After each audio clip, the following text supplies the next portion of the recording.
sembah Kau di tempat kudus. Tiada Tuhan seperti-Mu, Kau yang ku.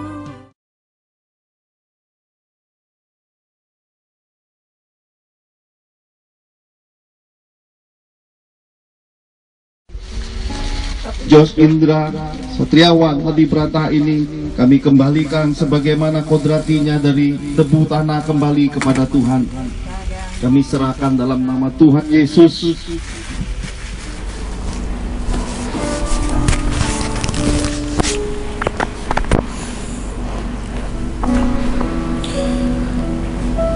Shalom Bapak Ibu yang terkasih dalam Tuhan. Sekarang kita sudah masuk dalam awal bulan Oktober.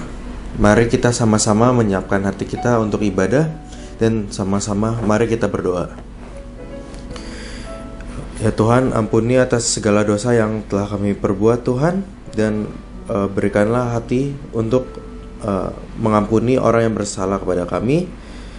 Tuhan, jauhkan kami dari segala pencobaan dan dari si jahat Tuhan, dan berikanlah kepada kami hati yang bijaksana dan yang mau taat kepadamu, hidup jadi pelaku firman-Mu Tuhan. Sekarang kami membawa ke hadapan-Mu berkat-berkat persembahan hati kami, persembahan khusus, persembahan syukur, persembahan nazar, dan persembahan persepuluhan. Biarlah persembahan ini dipakai untuk pekerjaan firman-Mu di bumi Tuhan. Berkatilah kami semua dan lindungi kami sekeluarga dengan perlindungan-Mu Tuhan. Dalam nama Tuhan Yesus kami sudah berdoa dan bersyukur. Haleluya, amin.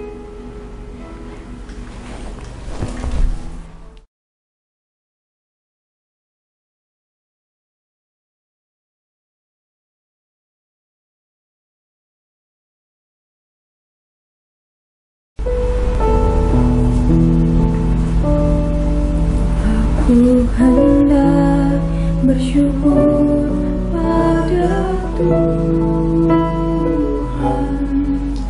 karena keadilan-Nya, dan bermaksud lagi nama Tuhan yang tinggi, ya Tuhan.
yang baru ini Tuhan, Kau masih memberikan kesempatan kepada kami Tuhan untuk dapat berkumpul di tempat ini Tuhan, memuji memuliakan nama-Mu Tuhan, serta kami masih bisa Tuhan mendengarkan kebenaran firman-Mu. Berkati kami Tuhan yang akan mendengarkan firman-Mu. Biarlah firman ini menjadi kekuatan, menjadi jawaban Tuhan bagi kami. Berikan hati dan pikiran yang terbuka Tuhan untuk menerima firman-Mu. Kami sudah berdoa dan mengucap syukur Tuhan. Haleluya, amin.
Permuliakan nama-Mu lewat hidup kami Tuhan. Anugerahkan kasih-Mu bagi setiap kami, hingga kami bisa hidup jadi pelaku firman-Mu. Hidup di dalam kasih, hidup di dalam perbuatan-perbuatan iman yang terpuji, hidup jadi terang, hidup jadi garam, hidup jadi berkat di muka bumi ini. Anugerahkan kasih-Mu bagi setiap kami. Kami dan sisi keluarga kami akan terus mencari wajah Tuhan, beribadah dan memberkati nama Tuhan. Anugerahkan kasih-Mu, roh hikmat, roh pengertian dan pengalaman yang benar akan Engkau. Memberkati kami dengan kebenaran firman-Mu. Curahkan kasih-Mu, beri kami hati yang taat, dan beri kami hati yang mau dengar-dengaran akan suara-Mu. Berkati kami semua di dalam nama Tuhan Yesus Kristus. Kami telah berdoa dan mengucap syukur. Mari sebab kita cinta Tuhan sama-sama katakan amin. Shalom. Bapak Ibu yang terkasih di dalam Tuhan, saya bertanya-tanya, mengapa dalam kehidupan ini bisa terjadi, khususnya semasa pandemi COVID-19 ini, ada orang-orang yang masih muda, umur 45 tahun, hidup sehat, kuat, keluarga baik-baik, ekonomi sangat mapan, ngerti medis, ngerti obat-obatan, hidupnya sangat teratur, semuanya baik. Mengapa dalam kehidupan ini justru mereka tidak panjang umur? Khususnya semasa pandemi ini justru mereka meninggal dunia. Sementara ada orang-orang yang sangat berusia, sudah berusia, punya komorbid lagi, punya penyakit bawaan, kena penyakit COVID juga, tapi malah kok panjang umur. Jadi saya bertanya pada Tuhan dalam kehidupan ini, mengapa begini terjadi? Mengapa begitu terjadi? Dan akhirnya Tuhan menyingkapkan kepada saya suatu jawaban yang membuat saya terkejut. Mengapa? Hati ini adalah jawabannya. Hati kita terhadap Tuhan, hati kita terhadap sesama, hati kita terhadap diri kita sendiri menentukan banyak hal dalam kehidupan ini.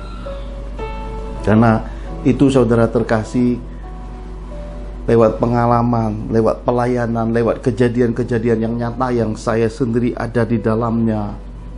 Saya sempat bertanya, mengapa Tuhan terjadi kepada sepasang suami istri yang senior, yang sangat cinta Tuhan, yang sudah melayani Tuhan dengan luar biasa ini, dan ada komorbid ini, kenapa bisa kena COVID-19?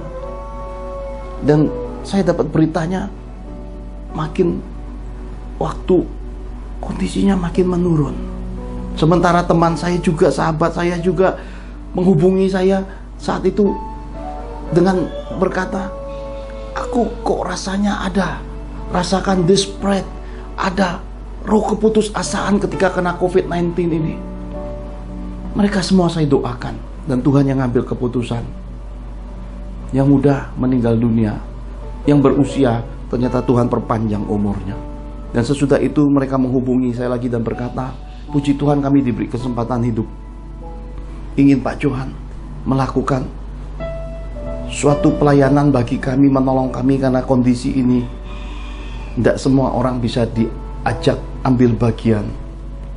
Saya memahaminya karena Roh sudah bicara lebih dulu kepada saya. Jadi saya berkata, baik, saya siapkan waktunya. Nah, saudara terkasih, ternyata di dalam hidup ini hati ini mesti meresponi cepat. Hati ini cepat diingatkan Tuhan. Hati ini punya kepekaan ketika mengalami sesuatu, ketika Tuhan bicara, ketika kehidupan sedang berbicara, ketika segala sesuatu sedang ada di depan mata. Hati ini harus tanggap. Karena kalau hati tidak tanggap, kita akan menggenapi kitab suci. Hati tidak tanggap, mata bisa melihat tapi buta dalam kehidupan. Karena itulah, mata itu pelita tubuh. Mata itu menggambarkan hati. Milikilah mata hati yang terang, mata hati yang penuh kasih, mata hati yang bisa menangkap maksud-maksud Tuhan dalam pimpinan Roh.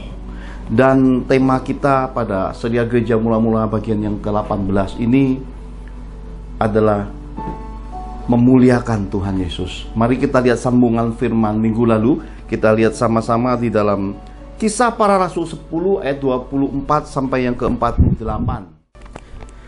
Kisah Para Rasul 10 ayat 24 sampai yang ke-48. Dan pada hari berikutnya sampailah mereka di Kaisarea.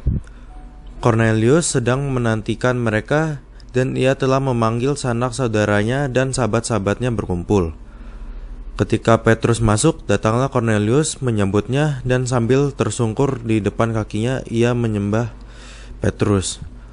Tetapi Petrus menegakkan dia, katanya, "Bangunlah, aku hanya manusia saja." Dan sambil bercakap-cakap dengan dia, ia masuk dan mendapati banyak orang sedang berkumpul. Ia berkata kepada mereka, "Kamu tahu betapa kerasnya larangan bagi seorang Yahudi untuk bergaul dengan orang-orang yang bukan Yahudi atau masuk ke rumah mereka? Tetapi Allah telah menunjukkan kepadaku bahwa aku tidak boleh menyebut orang najis atau tidak tahir. Itulah sebabnya aku tidak keberatan ketika aku dipanggil lalu datang kemari. Sekarang aku ingin tahu, apa sebabnya kamu memanggil aku?" Jawab Cornelius, 4 hari yang lalu kira-kira pada waktu yang sama seperti sekarang, yaitu jam 3 petang, aku sedang berdoa di rumah. Tiba-tiba ada seorang berdiri di depanku, pakaiannya berkilau-kilau.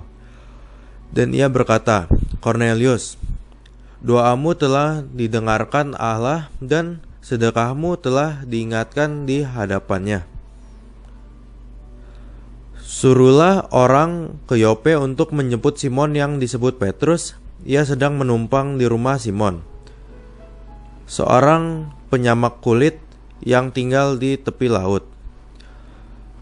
Karena itu segera kusuruh orang kepadamu, dan dengan senang hati engkau telah datang. Sekarang kami semua sudah hadir di sini di hadapan Allah untuk mendengarkan apa yang ditugaskan Allah kepadamu." Lalu mulailah Petrus berbicara. Katanya, "Sesungguhnya aku telah mengerti bahwa Allah tidak membedakan orang. setiap orang di bangsa manapun yang takut akan Dia dan yang mengamalkan kebenaran berkenan kepadanya. Itulah firman yang Ia suruh sampaikan kepada orang-orang Israel, yaitu firman yang memberitakan damai sejahtera oleh Yesus Kristus yang adalah Tuhan bagi semua orang. Kamu tahu tentang segala sesuatu yang terjadi di seluruh tanah Yudea, mulai dari Galilea sesudah baptisan yang diberitakan oleh Yohanes, yaitu tentang Yesus dari Nazaret, bagaimana Allah mengurapi Dia dengan Roh Kudus dan kuat kuasa. Dia yang berjalan berkeliling sambil berbuat baik dan menyembuhkan semua orang yang dikuasai iblis, sebab Allah menyertai Dia. Dan kami adalah saksi dari segala sesuatu yang diperbuatnya di tanah Yudea maupun di Yerusalem, dan mereka telah membunuh Dia dan menggantung Dia pada kayu salib. Yesus itu telah dibangkitkan Allah pada hari ketiga, dan Allah berkenan bahwa Ia menampakkan diri bukan kepada seluruh bangsa, tetapi kepada saksi-saksi yang sebelumnya telah ditunjukkan oleh Allah, yaitu kepada kami yang telah makan dan minum bersama-sama dengan Dia setelah Ia bangkit dari antara orang mati. Dan Ia telah menugaskan kami memberitakan kepada seluruh bangsa dan bersaksi bahwa Dialah yang ditentukan Allah menjadi hakim atas orang-orang hidup dan orang-orang mati. Tentang Dialah semua nabi bersaksi bahwa barang siapa percaya kepadanya, ia akan mendapat pengampunan dosa oleh karena namanya. Ketika Petrus sedang berkata demikian, turunlah Roh Kudus di atas semua orang yang mendengarkan pemberitaan itu. Dan semua orang percaya dari golongan bersunat yang menyertai Petrus tercengang-cengang karena melihat bahwa karunia Roh Kudus dicurahkan ke atas bangsa-bangsa lain juga. Sebab mereka mendengar orang-orang itu berkata-kata dalam bahasa roh dan memuliakan Allah. Lalu kata Petrus, bolehkah orang mencegah untuk membaptis orang-orang ini dengan air, sedangkan mereka telah menerima Roh Kudus sama seperti kita? Lalu ia menyuruh mereka dibaptis dalam nama Tuhan Yesus. Kemudian mereka meminta Petrus supaya ia tinggal beberapa hari lagi bersama-sama dengan mereka. Amin. Amin. Bapak Ibu yang terkasih di dalam Tuhan, kalau kita belajar tentang apa yang dinyatakan di dalam Kisah Para Rasul 10 ini, supaya kita bisa hidup memuliakan Tuhan Yesus, hal pertama yang harus kita lakukan adalah kita harus hidup tahu diri. Mengapa bagian pertama ini ditempatkan kata tahu diri? Karena kita sudah belajar 2 minggu yang lalu tentang tokoh Simon Petrus yang diproses jadi anak kesayangan, dimulai dari pengalaman supranatural, kemudian mengalami hardikan, nyala engkau iblis, lalu mengalami yang namanya ujian. Ternyata iman dan kehidupan itu kasih karunia. Kekuatan manusia tidak bisa bela Tuhan dan gak guna bela Tuhan, kesia-siaan. Petrus dalam keadaan sedih setelah menyangkal Yesus 3 kali, akhirnya di pantai Danau Tiberias itu mengalami pemulihan. Tuhan memberi Petrus dan murid-muridnya pada waktu itu ikan bakar dan roti. Keajaiban Tuhan masih ada dan tersedia, dan kita bisa melihat pada kisah ini Tuhan membuat connection antara Petrus dengan Cornelius yang merupakan seorang komandan centurion. Ini kalau di militer mungkin pangkatnya kolonel, orang yang pegang kodim, komando distrik militer, orang yang berpangkat, yang punya kehormatan, disegani. Tiba-tiba ketika bertemu dengan Petrus, dia tersungkur, dia merendahkan dirinya. Ini jenderal besar, ini tokoh militer pada masa itu, meletakkan segala kehormatan itu di bawah kaki Petrus. Dia tersungkur. Dan Petrus ini juga jenderal, tapi dia adalah jenderal daripada prajurit-prajurit Kristus. Seseorang yang sudah diubahkan, ditransformasi melihat satu tokoh besar yang disegani oleh bangsa Yahudi oleh karena rajin berbuat amal. Apapun keperluan rumah ibadah bangsa Yahudi dia selalu support. Ini orang luar biasa. Dan Petrus melihat ini tersungkur di bawah kakinya. Ini kan sering terjadi di dalam kehidupan kita. Kita melihat orang-orang terhormat tiba-tiba datang di dalam hidup kita, di pelayanan kita, dan berkata, wah, Bapak Ibu peka sekali. Apa yang Bapak Ibu katakan itu benar, sudah tergenapi. Terkadang anak-anak Tuhan juga suka balelo ya. Baru sedikit diomongi masa lalunya langsung wah ya, kena bulu perindu ya. Langsung wah, mulai langsung tersungkur, ngikuti, memberhalakan, mengkultuskan, ya. Padahal yang Anda alami tidak sebanding dengan Cornelius, karena Cornelius ini ada kehadiran malaikat Tuhan. Jelas-jelas perjumpaan dengan malaikat, dan setelah dilakukan perintah Tuhan melalui pelayanan malaikat ini, terbukti ada memang yang namanya Simon Petrus di Yope. Dan ketika datang kemuliaan yang ada pada Petrus, karena kita tahu di dalam kegerakan gereja mula-mula, Petrus ini bayangannya ruah Elohim yang seperti mantel tebal yang menyebar dari Petrus ini mengenai orang sakit disembuhkan, orang lumpuh berjalan. Maka Cornelius tersungkur. Dan kita belajar lewat tokoh Petrus ini, dia tahu diri. Dia mengangkat Cornelius dan berkata, jangan berbuat seperti itu. Ini keren loh saudara. Saya berkata keren. Kenapa? Petrus tidak curi kemuliaan Tuhan. Petrus tidak terbuai dengan yang namanya keledai yang ditunggangi oleh Yesus. Ketika Yesus duduk di keledai, ada banyak umat saat itu menghamparkan daun palem, baju-baju semua berharga dihamparkan. Tuhan Yesus yang dipuji di sanjung keledai yang sambil berjalan, thank you. Oh, thank you. Bayangin saudara, ada banyak hari ini oknum-oknum rohani melayani, berjalan seperti keledai pada zaman Yesus. Thank you. Menikmati semua kemuliaan itu yang bukan hak miliknya. Mereka merasa mereka yang berjasa, mereka merasa merekalah Tuhannya. Tanpa sadar mereka telah mengambil dan mencuri kemuliaan Tuhan. Di balik rasa wow.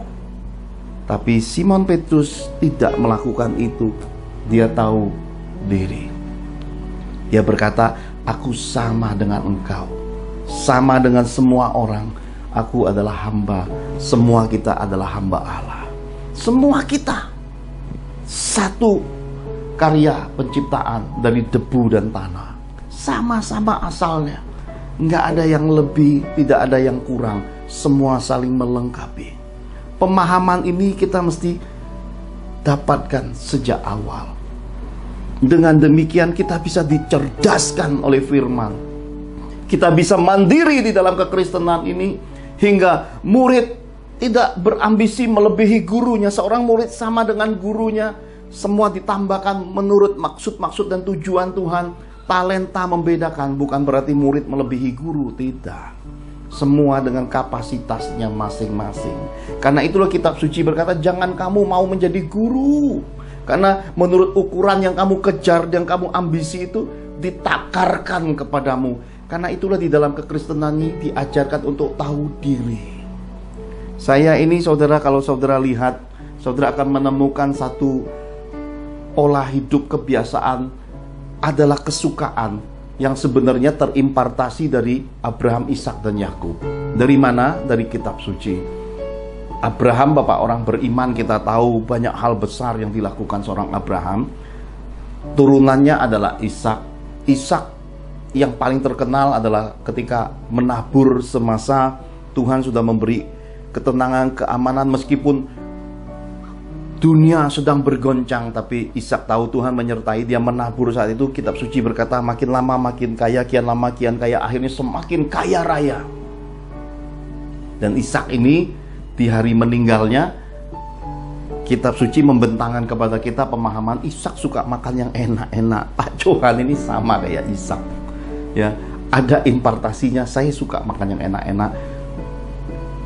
Subbatibul, balibul, ngebul saya suka sampai hari ini. Umur saya mendekati setengah abad, saya masih makan itu. Tetapi bulan lalu saya didera suatu perasaan yang saya berkata wow. Mengapa saya berkata wow? Karena ketika vaksin itu, darah itu kok tensinya tinggi sekali. Saya ini dilahirkan kecenderungannya tensinya darah rendah. Tapi saat vaksin, karena nggak pernah periksa tensi darah, manteng. Sempat 150, 160, dan diastoliknya sempat 105, 110, 115. Kalau secara medis akan segera masuki ruangan pasien stroke atau jantung koroner. Jangankan ngomong batibul, balibul, kambing ngebul, hidup aja mungkin akan kesulitan dan kesusahan besar. Saya belajar untuk tahu diri dalam kehidupan. Saya datang kepada Tuhan. Tuhan, diam. Dalam diam saya tahu bukan diam marah, diam sayang. Karena saya kenal yang saya layani sejak masa kecil saya yang berbicara audible kepada saya ini. Saya minta tolong Bu Angel dengan anak-anak bantu saya blender daun seledri. Makan segelas dua gelas, kok rasanya kayak keledai lagi makan sayur, saudara ya. Saya bilang, Tuhan, aku gak mau hidup kayak keledai gitu loh. Aku gak curi kemuliaan-Mu, tapi jangan buat aku jadi keledainya gitu loh. Dan ketika ditensi juga gak turun, saudara. Lalu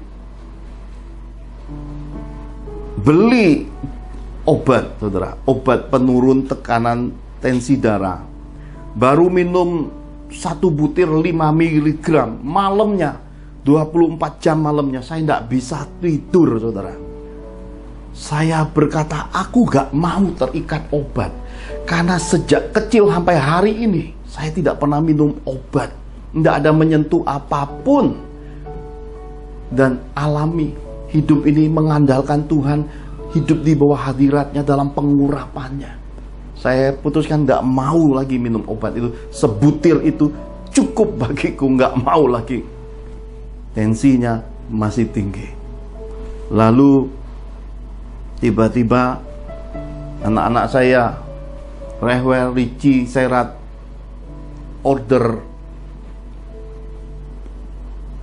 suplemen omega 369. 3 tambah 6, 9. 9 tambah 9, 18. 1 tambah 8, 9. Long life, blessing from the Lord. Karena anak-anak dengan kasih Tuhan mengorder, padahal saya sudah minta tolong dengan keluarga anak-anak rohani yang ada di Kanada untuk titip ini, tetapi anak-anak bergerak cepat, lalu saya batalkan titipannya. Saya berkata, anak-anak sudah beli, apakah ini jawabannya? Nah, ini kan pertanyaan. Jadi saudara, kalau dengar ini, saudara yang punya kecenderungan tensi darah tinggi, punya persoalan pada darah, ini kan satu pertanyaan. Apakah yang Pak Johan terima dari anak-anaknya omega 369 long life from the Lord ini adalah jawabannya? Kita bungkus dulu yang satu ini, kita masuk bagian yang lain yang juga Tuhan datangkan. Tiba-tiba yang dari Kanada sampai ke Indonesia, masuk masa karantina. Dari hotel karantina dia kirimkan saya sebuah video. Dikatakan di badan manusia, struktur manusia ini ada tempat khusus nadinya. Nadi itu kalau disentuh, diurut-urut 5 menit, semua sumbatan lepas. Bu Angel ketawain saya, saudara. Rehwel mandangin saya, lagi ngapain, Pak? Ya, Mengapa harus menolak yang baik ketika gratis dan tidak ada harga di balik kecemburuan Tuhan, melanggar firman? Ya, meskipun dengan ketawaan keluarga, dengan pandangan ini saya jalanin 1-2 kali. Saudara mungkin bertanya, itukah jawaban untuk menurunkan tensi darah? Apakah itu sesuatu yang ajaib yang datang dari peradaban kuno? Itu juga hikmat yang Tuhan beri. Kita bungkus juga sama-sama. Dan kalau saudara penasaran videonya, mintakan ke Bu Angel, mintakan ke Rehwel, ke Ricci, ke Serat. Karena ternyata ini berjalan. Dan 2 minggu yang lalu saya juga selesaikan ujian, ya, jadi sudah resmi menyandang gelar Master of Theology. Ujian itu diuji dengan 3 dosen senior bergelar doktor senior semua. 2 diantaranya adalah rektor dan wakil rektor. Jadi ujian yang fantastik. Apakah karena ujian hingga tensi saya naik? Saya juga nggak paham. Ataukah karena mungkin kayak Bu Angel prediksi, saya punya pikiran-pikiran. Dia bilang, cerita bagi Pak. Saya bilang, kalau pempek di depan mata saya bisa bagi. Kalau roti ada saya bisa langsung kasih. Ini masalahnya nggak terasa apa-apa, ya. Apakah karena persoalan ketika saya harus saksikan tentang keberadaan hidup saya dengan pelajaran kehidupan berkeluarga tentang Papa? Juga enggak ada urusannya, saudara. Kenapa? Karena sampai hari ini hati saya murni 24 karat, 99,9%. Saya mengasihi Papa, mencintai Papa dan memberkati Papa, dan 100% hidup untuk hidup di dalam kasih Yesus sebagaimana diperintahkan Tuhan Yesus. Jalan yang saya lalui itu bukan goa kemuliaan, goa fantastik, keberhasilan, goa ketenaran. Saya masuki goa kasih. Saudara baca nanti ada di halaman berapa nih, publish di videonya, saudara lihat. Ini memang pilihan hidup saya. Lalu apa semua ini?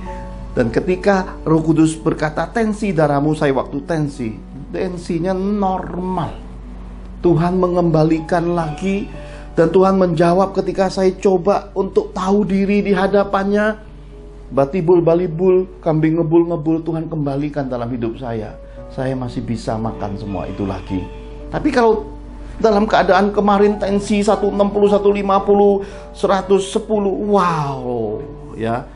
Tapi saya tidak punya perasaan cemas atau takut, karena saya tahu hidup mati manusia di tangan Tuhan.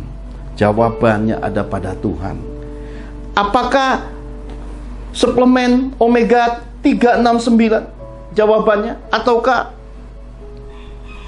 tips yang datang dari peradaban kuno itu? Nobody knows. Saya juga nggak bisa jawab, karena saya baru minum suplemennya 2 butir kok, saudara. Dan baru gerakin, urutin nadi itu cuma 2 kali. Yang saya tahu, my Father Jesus Christ is the healer. Tuhan Yesusku penyembuh, Jehovah Rafa dalam hidupku. Itu yang saya pegang. Saya tahu semua itu. Saya selalu belajar tahu diri di dalam kehidupan. Ini yang diajarkan Rasul Petrus lewat keteladanan hidupnya. Ini yang harus kita panuti di dalam kekristenan ini, di dalam pelayanan ini, di dalam jalan salib ini, di dalam persaudaraan kasih Kristus ini.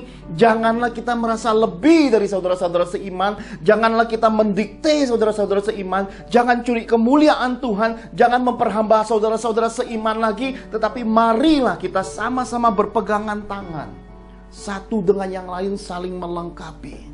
Sebab kasih itu lebih berbahagia memberi daripada menerima. Sebagaimana diajarkan di dalam firman Tuhan.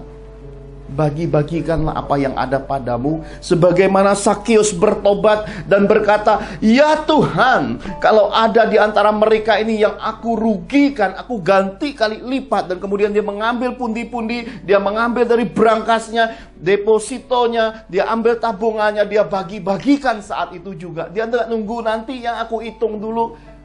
Dia nggak peduli jawaban orang. Dia pedulikan Yesus. Dia pedulikan hati Yesus. Dia pedulikan kehendak Tuhan. Dia pedulikan bahwa saat itu sudah terbuka pintu. Dia harus hidup untuk memuliakan Tuhan. Barang siapa yang ingin hidup memuliakan Tuhan, hidupnya pasti bermurah. Barang siapa yang ingin hidup memuliakan Tuhan, dia tidak akan takut kehilangan.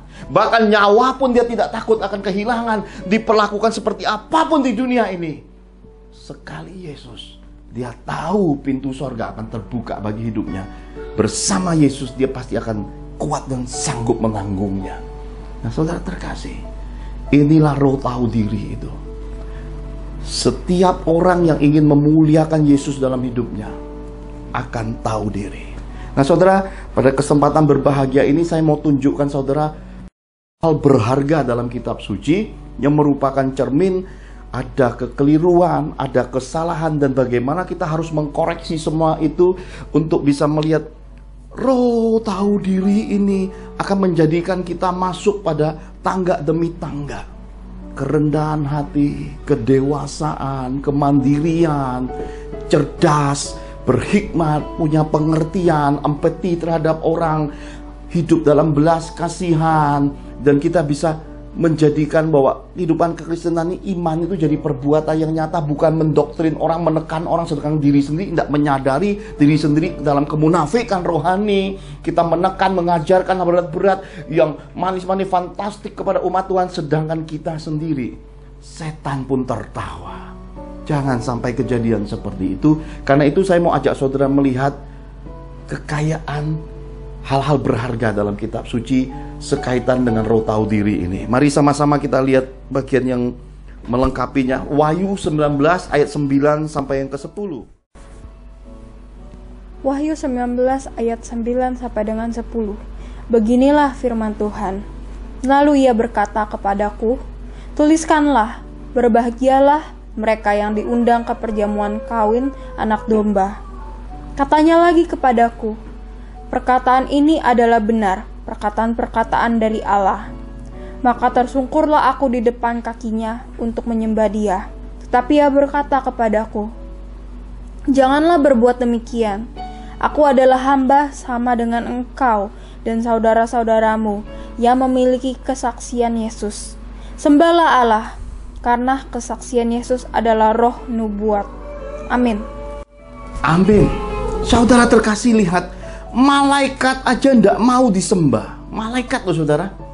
Jadi kalau ada yang mau disembah, itu bukan malaikat sorga. Itu udah pasti malaikat-malaikat pembangkang. Baik itu namanya setan, iblis, si ular tua naga, ataupun jin-jin, ataupun arwah-arwah, itu udah pasti dimensi yang begitu. Karena kalau di pihak sorga, mereka tidak mau disembah.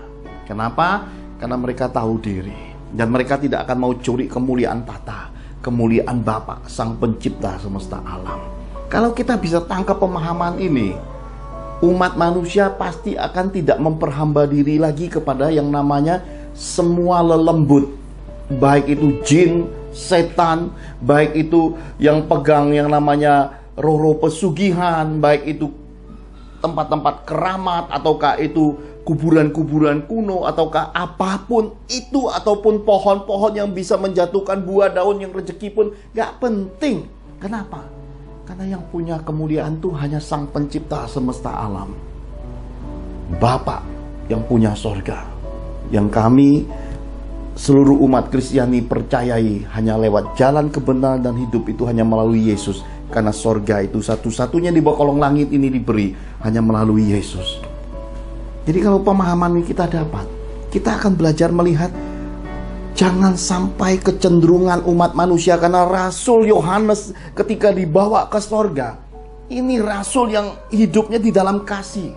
Seperti Pak Johan diajarkan harus masuk dalam kasih, dalam kemurnian pelayanan, selalu bicara apa adanya yang dari Tuhan. Masih punya tarikan kecenderungan karena kemuliaan sorga itu begitu besar, tersungkurnya di bawah kaki malaikat. Rasul Yohanes loh saudara. Siapakah kita manusia? Hati-hati, uji dirimu saudara. Karena setiap orang cepat atau lambat sekali waktu kelak, pekerjaan masing-masing orang akan diuji di dalam api. Ya, kalau yang dari Tuhan, yang murni, yang benar, dapat upah.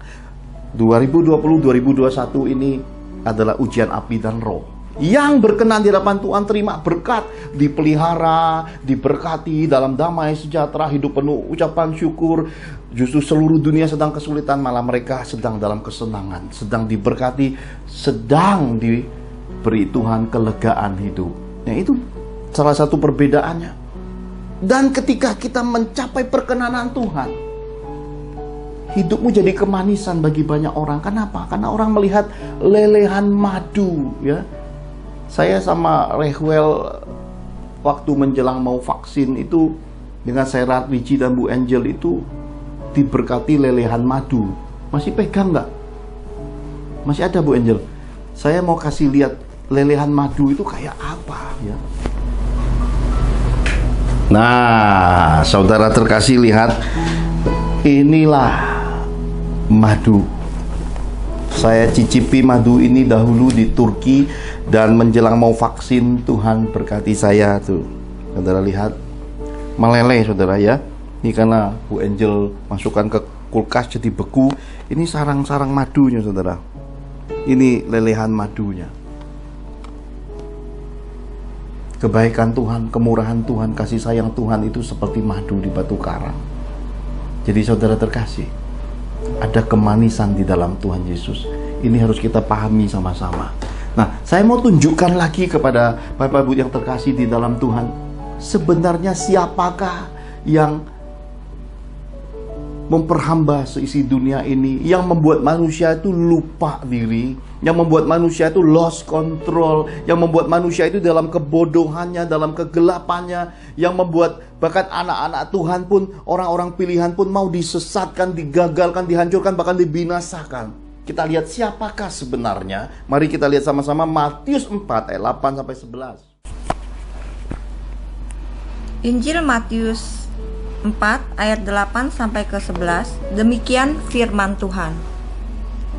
Dan iblis membawanya pula ke atas gunung yang sangat tinggi dan memperlihatkan kepadanya semua kerajaan dunia dengan kemegahannya, dan berkata kepadanya, semua itu akan kuberikan kepadamu jika engkau sujud menyembah aku. Maka berkatalah Yesus kepadanya, enyalah iblis, sebab ada tertulis, engkau harus menyembah Tuhan Allahmu, dan hanya kepada Dia sajalah engkau berbakti. Lalu iblis meninggalkan dia, dan lihatlah malaikat-malaikat datang melayani Yesus. Amin. Amin. Iblis yang suka disembah, saudaraku. Jadi kita bisa menangkap ada dua perbedaan sama-sama penciptaan Tuhan pada dimensi malaikat. Yang tersisa 2/3 adalah malaikat-malaikat sorga. 1/3 adalah sudah transformasi, bukan lagi malaikat tapi iblis. Jadi di dalam hidup ini hanya pembagiannya 2/3 atau 1/3. 2/3 punya Tuhan, nggak mau curi kemuliaan, nggak mau disembah, itu pasti pihak kerajaan sorga.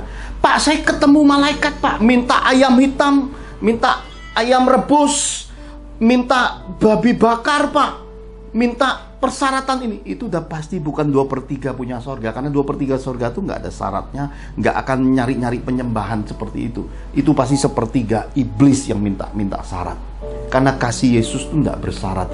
Iblis semuanya bersyarat.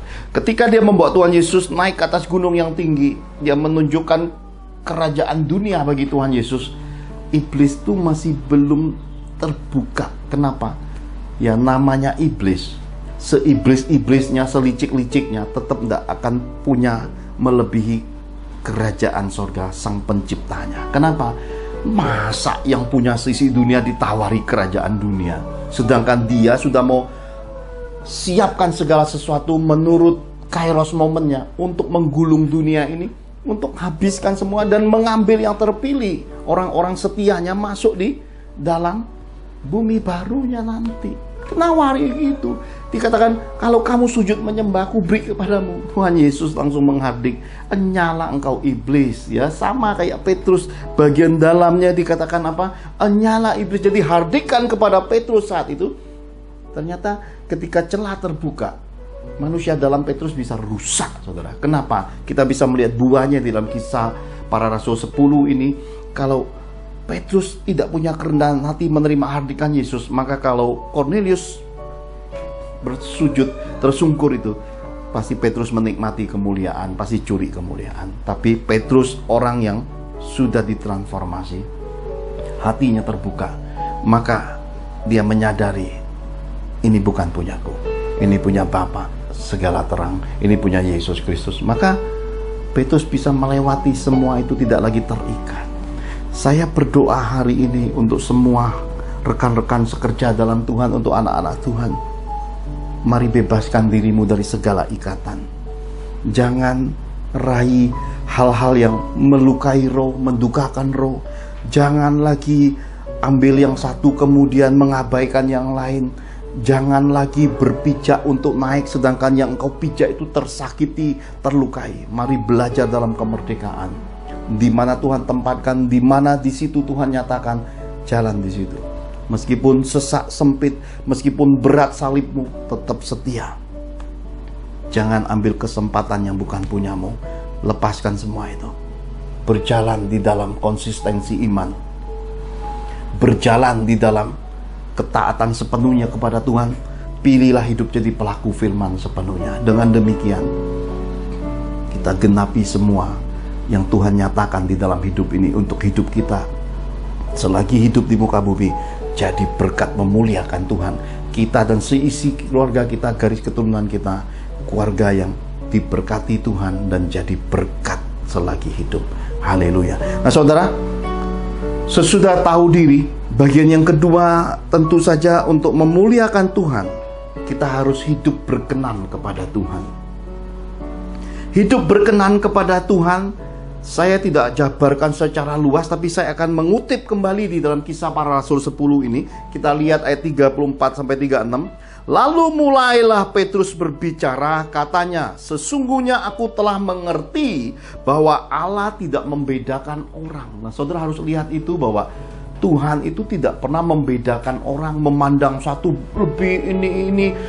Terkadang di dalam kekristenan kita sering melihat ada banyak sekali suatu pandangan, persepsi, paradigma bahwa seseorang itu sangat dekat Tuhan, hingga dialah yang punya mandat untuk bicara atas nama Tuhan. Kalau nggak lewat dia, surga nggak terbuka. Kalau nggak lihat metode dia, nggak lewat cara rohani dia, seakan-akan semua masuk neraka. Itu penyesatan yang tanpa kita sadari. Sedangkan kitab suci, ketika kita ingin mencapai perkenanan Tuhan, dikatakan, sekarang aku mengerti. Bangunlah pengertian dalam kehidupan rohani ini dengan pengertian yang benar. Dengan pengertian yang benar, hidupmu akan benar. Ketika engkau mengajari orang, akan ada banyak orang-orang dibentuk, diberkati Tuhan, hidupnya jadi benar. Jadi marilah kita menyadari bahwa segala sesuatu ini harus dipertanggungjawabkan di hadapan Tuhan. Jadi tidak boleh sembrono, tidak boleh asal-asalan, atau kita coba manipulasi. Kita merasa, wah pelayanan ini kan lumayan loh, duitnya banyak loh, umat Tuhan dihipnotis dapat duit loh. Celakalah engkau dengan isi perutmu itu, celakalah engkau dengan mamonmu itu. Karena segala sesuatu engkau takar seperti apa yang iblis tawarkan kepada Tuhan Yesus, engkau yang mengambil, maka iblislah yang menjadi bapakmu. Hentikan semua itu. Penyesatan itu berakhirnya di lautan api yang kekal, saudaraku. Marilah belajar melihat bahwa pelayanan di dalam kekristenan ini adalah pengabdian. Dan letakkanlah kasih. Lebih berbahagia untuk memberi daripada menerima. Kalaupun padamu dipercayakan banyak titipan umat Tuhan, salurkan lagi itu semua. Semaikan lagi itu semua, tabur itu semua. Dan ketika Tuhan memberkati engkau dengan kekayaan, dengan keuangan, dengan berkat-berkat, dengan banyak hal yang luar biasa, jangan makan sendiri, saudaraku. Jangan selfish. Jangan hanya untuk dirimu dan kemudian engkau mulai expose lagi. Seakan-akan semua orang kau cari penyembahan supaya mereka mengakui engkau wow. Ya saudara ya. Sudahlah, upahmu nanti engkau dapat hanya seperti itu. Kau kehilangan sorga dalam kehidupan ini. Berhenti, saudara. Semakin banyak diberi, semakin banyak diberkati, akan semakin bermurah dan menyalurkan semua itu. Dan semakin kita tahu bobot bibit bebek suatu pelayanan, kehidupan hamba-hambanya, semakin kita berrelasi dan melihat pembuktian dan keteladanan. Jangan mudah mendua hati. Pohon yang dipindah, belum 3 hari pindah, ini pot, pindah pot. Umat yang suka keliling gak akan pernah tumbuh dan berakar, hanya buang waktu, hanya bikin rambut jadi putih, pada akhirnya gak akan pernah mengenal Tuhan. Saya menyatakan semua itu dengan terbuka. Saya belajar kitab suci langsung dari Tuhan. Saya dibimbing rohnya dan belajar banyak hal, bahkan termasuk karunia dan melayani. Dan sampai hari ini buah-buah kehidupan termasuk anak-anak cucu semuanya terbukti. Dengan demikian, jalan yang sama, jalan kesetiaan, di satu pot, di satu tempat yang Tuhan pilih, yang Tuhan tetapkan, saya tinggal tetap seperti itu, tidak peduli dengan yang lain. Oh Pak, di sana sedang ini, sedang itu, di sana sedang ini, di sana ada Yesus, di sana ada Yesus. I don't care. Kenapa? Saya cuma tahu apa yang Tuhan kehendaki di dalam hidup saya. Saya bertahan tinggal tetap di sana. Kalau Tuhan ingin saya di tepi sungai Kerit, saya biarpun harus mati di tepi sungai Kerit, saya bertahan dan saya tinggal tetap di situ. Kalau Tuhan mau kasih saya hidup, akan datang burung gagak mengantar daging, mengantar roti. Dari mana burung gagak dapat daging dan roti? I don't care. Saya cuma tahu Tuhanku sanggup. Segala perkara dalam kehidupan ini tidak ada yang mustahil bagi Tuhanku. Bahwa Tuhanku ajaib, Yesusku ajaib, Yesusku adalah jawaban dan kemenangan. Haleluya. Nah, dikatakan lagi, setiap orang dari bangsa manapun yang takut akan Dia dan mengamalkan kebenaran akan berkenan kepadanya. Itulah firman yang Ia suruh sampaikan kepada orang-orang Israel, yaitu firman yang beritakan damai sejahtera oleh Yesus Kristus yang adalah Tuhan dari semua orang. Mengamalkan kebenaran, ternyata pelaku firman, kunci hidup berkenan kepada Tuhan. Dan satu lagi penekanannya adalah bangsa manapun yang takut akan Dia, hidup takut akan Tuhan. Roh ini yang harus dipunyai. Siapapun kita, apapun jabatan, pelayanan, jawatan, apapun dimensi hidup, kaya, miskin, tua, muda, harus punya roh takut akan Tuhan. Karena roh takut akan Tuhan itu adalah kejujuran, kualitas, integritas iman. Tanpa mempunyai roh takut akan Tuhan, seluruh lidah kita ini bisa berbelah dua, akan jadi lidah ular, akan bicara munafik, bicara bohong, bicara manipulasi. Tapi orang yang punya roh takut akan Tuhan, lidahnya akan keluar pedang.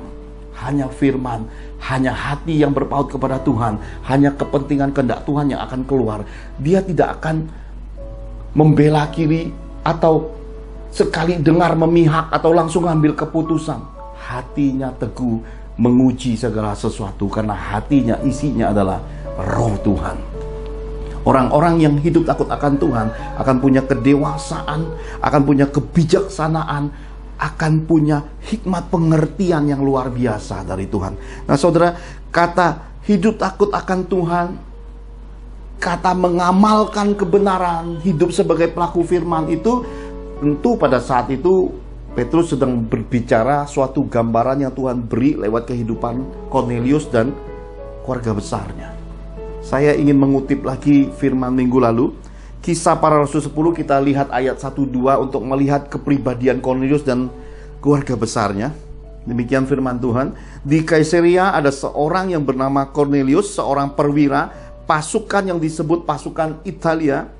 Ia saleh, ia serta seisi rumahnya takut akan Allah. Ia memberi banyak sedekah kepada umat Yahudi dan senantiasa berdoa kepada Allah. Ini adalah satu pribadi yang luar biasa. Dia mendukung pekerjaan Tuhan. Saya percaya kalau cuma satu kali beri, nggak akan diperhitungkan. Dan tidak mungkin ada umat yang ingat. Dan tidak mungkin sampai pemberitaan ini kepada Petrus. Ini pasti orang yang rutin dan sekali berkomitmen tidak akan berhenti sampai akhir hidupnya. Dia terus mendukung pelayanan Tuhan, rumah ibadah, keperluan umat Tuhan, keperluan hamba-hambanya, imam-imamnya. Dia support. Dia tidak akan hentikan. Karena begitu melihat, oh sana sosial lebih baik ya, gue pindahkan ke sosial. Ini bukan arisan atau ini bukan pindah-pindah deposito bank, saudara ya.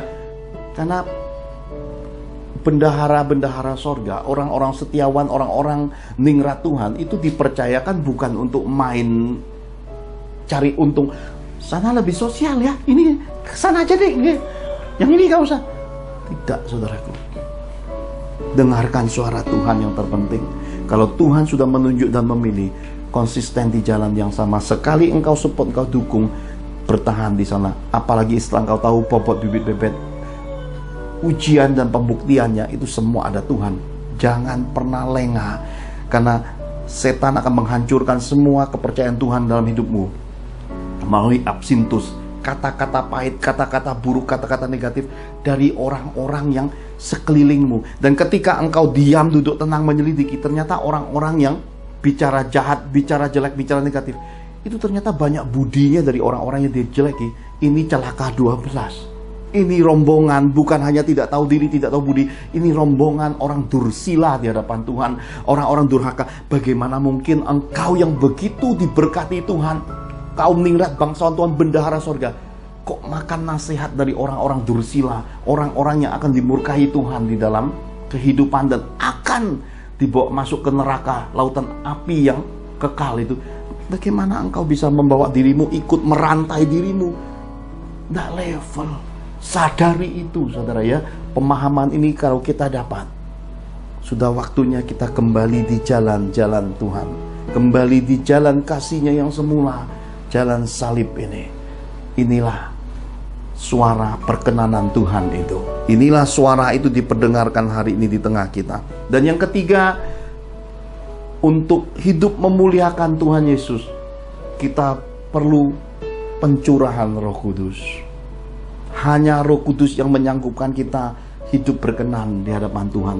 Hanya lewat Roh Kudus dan bimbingan tuntunan Roh Kudus kita bisa melakukan kitab suci, memahami kitab suci. Kita bisa menyangkal diri, kita bisa menyalipkan keinginan daging untuk meraih keinginan-keinginan kehendak Bapa. Itu hanya lewat Roh Kudus. Kisah Para Rasul 10:44 sampai 48 saya bacakan. Ketika Petrus sedang berkata demikian, turunlah Roh Kudus ke atas semua orang yang mendengar pemberitaan itu, dan semua orang percaya dari golongan bersunat yang menyertai Petrus tercengang-cengang karena melihat bahwa karunia Roh Kudus dicurahkan ke atas bangsa-bangsa lain juga, sebab mereka mendengar orang-orang itu berkata-kata dalam bahasa roh dan memuliakan Allah. Lalu kata Petrus, bolehkah orang mencegah untuk membaptis orang-orang ini dengan air, sedangkan mereka telah menerima Roh Kudus sama seperti kita? Lalu ia menyuruh mereka dibaptis dalam nama Yesus Kristus. Kemudian mereka meminta Petrus supaya ia tinggal beberapa hari lagi bersama-sama dengan mereka. Lihat saudaraku, ketika Petrus sedang bicara atas nama Tuhan Yesus, sedang menyaksikan Tuhan Yesus, Roh itu menemukan wadah, Roh Kudus menemukan hati. Karena hati itu sudah demikian matangnya, karena hidupnya itu sudah jadi perbuatan terpuji. Berbuat segala sesuatu tidak lagi harapkan pujian, tidak peduli pandangan manusia. Sekali berbuat baik, dia teruskan dan jadi suatu rutinitas. Mengabaikan keinginan diri, kepentingan diri, mengabaikan segala hal, tetap fokus di jalan yang disebut jalan perbuatan yang terpuji itu. Dan ketika hari itu Kairos, Roh tanpa menunggu lagi baptisan air langsung bermanifestasi atas Kornelius dan seisi rumahnya, atas keluarga besarnya, atas orang-orang yang ada di dekatnya. Ini pesan Tuhan buat kita.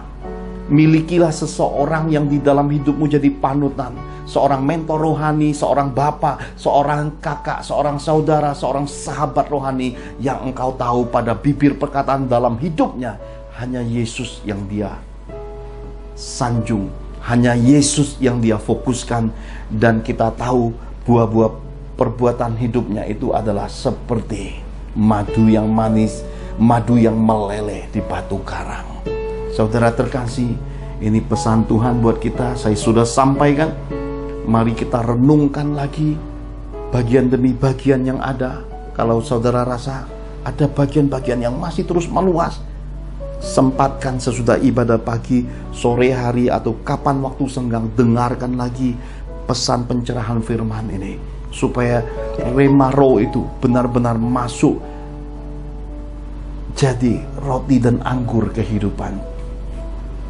Dan Tuhan juga menjawab saya, Ketika Engkau kuperintahkan membuat doa perjamuan, hidangan perjamuanku dengan roti dan anggur dengan tubuh dan darahku, mereka hamba-hambaku yang meskipun punya komorbid, yang meskipun mengalami serangan COVID-19, aku menjamin kelangsungan hidupnya. Akan celaka Tuhan.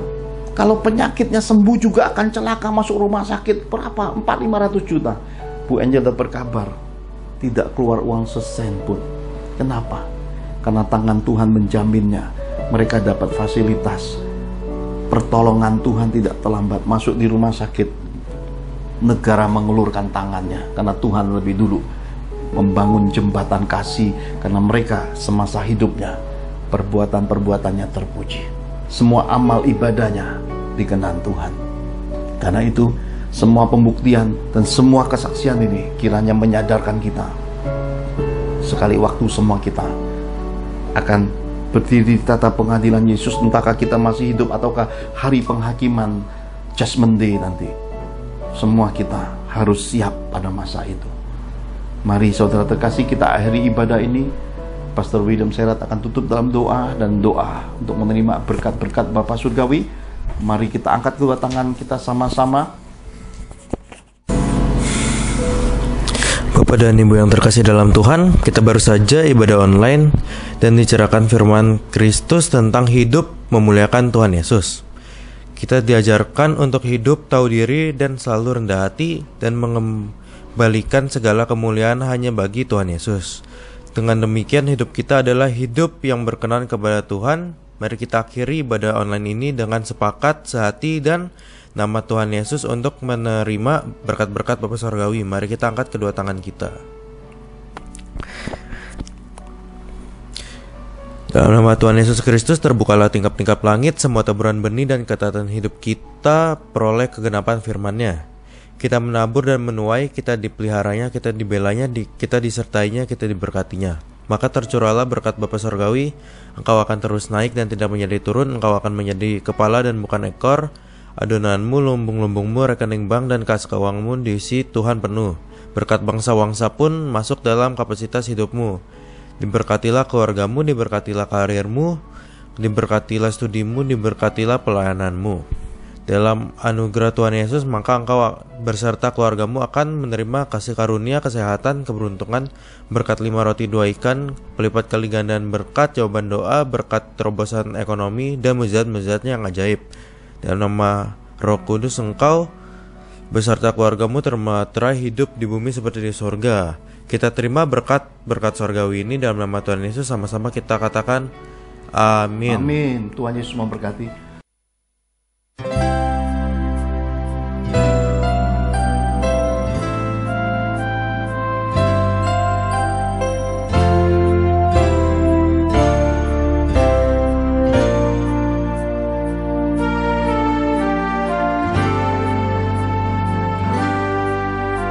Tiada Allah yang seperti Engkau,